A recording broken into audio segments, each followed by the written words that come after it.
እንግዲህ ስጋው እንዳይፈርስ ከዚህ አውጥቼ ጠብሼ ያለው። አሁን ደግሞ ሩዙን ሙዚ አብስዬ ያለው ስጋውን ያወጣውበት ውሃ ሩዙን አብስዬ ያለው እና ዶሮውን ማለት ነው። ዶሮውን አሁን እንግዲህ አይፈርስም ስጋው። ዶሮዋን ቁጭ ቁጭ አረጋት ነው እንጂ ለምን ያው ጥርሳቸውን ስለማይበላ ትንሽ ለስለስ እንዲል ማለት ነው። ጣዕምም አለው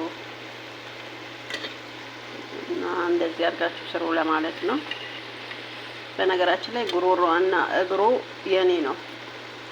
እሺ ለኔ ነው የተፈቀደልኝ ጉሮሮና እግሩ እንድታውቁ። እሺ እና ይሄ ለኔ ነው የተፈቀደ እና ሁሉ ጊዜ ግርግሯን ጉሮሮዋን እንኳን እኔ ስለምወድ ነው።